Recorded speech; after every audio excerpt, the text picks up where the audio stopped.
This news update is brought to you by... Say hello to Shanta. Shanta is an entertainer, but she also loves to be entertained, which is why she has Flow TV brought to her through Flow's 100% fiber to the home network. It's great for busy Shanta because she can control the time she watches her favorite shows, play back from the start in case she missed it, or even record with cloud video recording. And with her Flow services bundle, enjoys much more for much less. Visit any Flow retail outlet, call 1-800-804-2994, or visit discoverflow.co to find out more. One-of-a-kind connection. This is how we flow. This is the Barbados Today afternoon news update for Thursday, June 9th. Thank you for joining us. I am Mary-Claire Williams. Sagicor Financial Corporation got the nod from its shareholders to relocate its headquarters to Bermuda. The decision was made following a near 3-hour meeting at the Gaskin Sandiford Centre last night, which catered for about 400 shareholders. Chairman Stephen McNamara told Barbados Today that only 2 people dissented and no one abstained, but he admitted it was an emotional moment for the 175-year-old company that was founded in Barbados. The resolution was passed by a majority of the shareholders, a majority which I think not only exceeded our dreams, but the wildest of our dreams, actually. We had anticipated perhaps a slightly rougher ride, but it all went over, I thought, very smoothly. It suggests that the explanations we have given for the move were accepted by the majority of the shareholders, and so we are where we are at this point. It's a slightly bittersweet moment because, as we all know, the company was founded in Barbados. It's 175 years old. And so it's a bit of a wrench, and there were some emotions involved. At the end of the day, I think it's the right decision for the company and its shareholders. McNamara says the move should be completed by year-end. I think it's going to be fairly rapid from now. The whole thing was conditional on the shareholders' approval. Now that that's been obtained, our legal advisors and other advisors have, I think, indicated that the process now can be fairly rapid. So it won't be very long before we have it sorted. In other news, police are investigating the killing of 23-year-old Rico Wazir Reed of Kingsland Terrace, Christchurch. Reed was on Wharf Road in Bridgetown at about 11:55 last night when he was shot in the head by an unknown assailant. He died on the spot. Police are asking anyone with information that may assist with their investigations into the murder to contact telephone number 430-7189 or Crime Stoppers at 1-800-TIPS. That's 1-800-8477. And police are seeking the public's assistance in locating missing teen Kalia Shontelle Gaskin of Black Rock, St. Michael. Kalia left home at about 8 o'clock on Saturday night and has not returned. Police say she was seen at Phillips Road in Black Rock at about 3 o'clock yesterday afternoon. Kalia is about 5 feet tall, brown-skinned with brown eyes and a round face. She has 2 piercings on her left ear and 1 on the right. She has dark hair with a receding hairline. Police are asking anyone with information relating to the whereabouts of Kalia Gaskin to contact the police emergency number 211 or the nearest police station. Local public servants will decide later today whether they want Akani McDowell to continue to lead them until his 2-year term ends in April next year. The embattled president of the National Union of Public Workers will face a no-confidence motion during a special general conference at the union's headquarters at 5 o'clock this afternoon. A resolution which seeks to oust McDowell charges him with usurping his authority by trying to overturn a National Council decision regarding the group medical plan and creating additional uncertainty about the future of the plan due to his actions.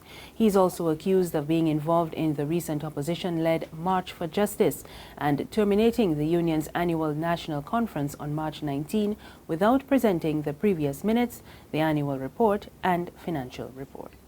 There's regional and international news after this short break.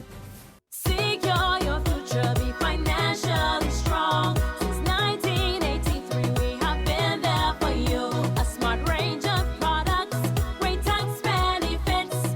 We're the solution to your hopes and your dreams. The Barbados Workers Union Cooperative Credit Union. The Barbados Workers Union Cooperative Credit Union. Humble beginnings to smart loans, smart savings. Save smart and borrow smarter. That's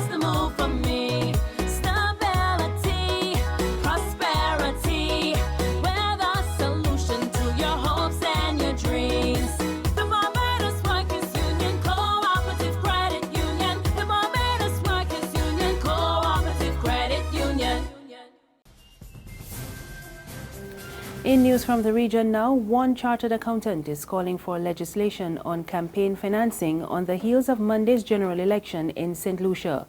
The call follows concern over the amount of money spent on the campaign trail. We get more in this report from HTS News Force. Mr. Frank Myers calls it concerning that allegedly tens of millions of dollars pumped into the election campaign could not have possibly come from local financiers. What's scarier, he notes, is the likelihood that these funds came from outside, which can have consequences for the governance of the country. You have parties outside pumping in that kind of money into the elections here. The question has to be, what is being promised to those persons, or what will they be getting for it? And that's the harsh reality of life. So what we would mean now is that what we would have now is government's policies being dictated by external parties, and that is a totally unsatisfactory state of affairs. All the parties should be concerned about that, and I really think that we need to get some legislation in place.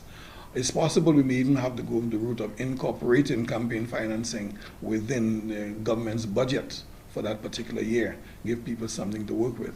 But certainly we have to do that. We have to do something about that. Weighing in on what has been considered a surprise result at the June 6 polls, Myers, who estimates the voter turnout at about 50%, a figure of about 1,500 less than 2011, says this is cause for serious concern. It should be noted that the Electoral Department is still crunching the numbers. Trinidad and Tobago is moving to reduce the number of migrants fleeing the current economic and political situation in Venezuela. And the Twin Island Republic says it wants coordinated patrols between its Coast Guard and their counterparts in Caracas to stem the flow of illegal migrants. The National Security Minister, Edmund Dillon, says there has been an increase in the number of people arriving in Port of Spain, and he has discussed the matter in Venezuela 2 weeks ago.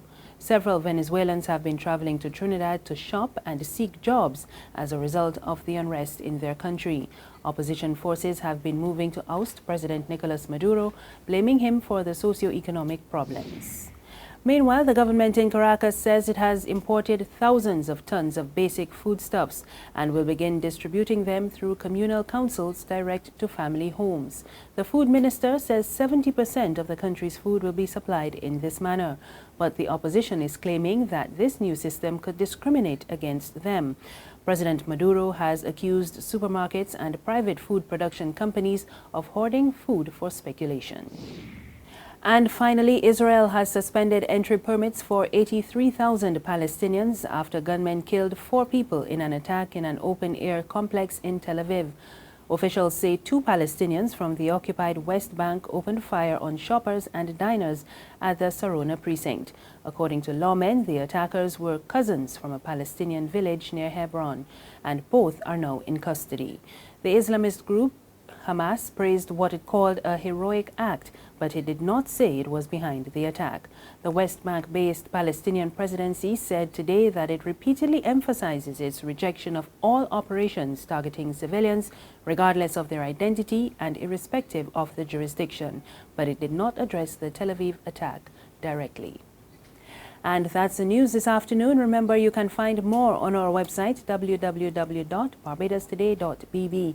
You can also subscribe to our e-paper, email updates, and like us on Facebook. We're on Izumi Media in bus terminals and Screenplay at supermarkets and gas stations near you. Or you could tune into Channel 99 on Flow TV or Mix 96.9 FM for more news. I am Mary Claire Williams. Good afternoon.